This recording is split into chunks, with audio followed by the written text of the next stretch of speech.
Ho, ho, ho, and Merry Christmas. Here it is, Monday the 4th. Only 23 days until Christmas now, and this is the second day of Advent. Now, what does Advent mean?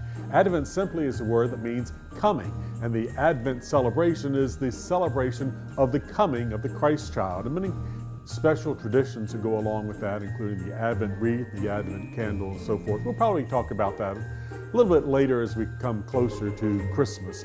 Saturday, Santa had a great time in Harrisburg at the Boy Scout Troop 222. We were at the United Methodist Church there. Had a great time with the kids as they were telling me what they wanted for Christmas, but I think the kids found even more interesting than Santa was the train.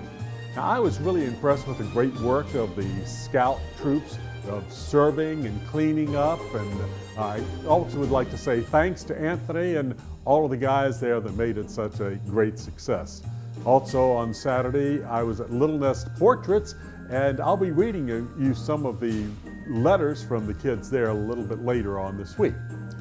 Today I'd like to talk about White Christmas. You probably remember the song, "I'm Dreaming of a White Christmas." It's a very popular song. It actually goes back to 1941. Irving Berlin wrote the song, and it was sung first on Christmas Day at the NBC radio show, The Craft Music Hall. That was in 1941 on Christmas Day. It became the best-selling Christmas song ever, and it sold over 50 million copies. In 1942, White Christmas was featured in the movie Holiday Inn.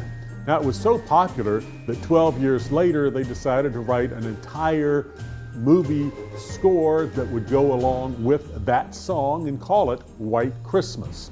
That movie featured, of course, Bing Crosby and Danny Kaye, Rosemary Clooney, and Vera Ellen as they started off traveling from Miami and going up to a very warm Vermont at that time, but they still got a white Christmas.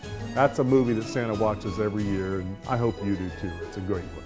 Well, we'll talk to you some more tomorrow, share some of those letters from the kids, and in the meantime, don't forget to write Santa, give me your requests, and I'll read them on my podcast each day, okay? Merry Christmas.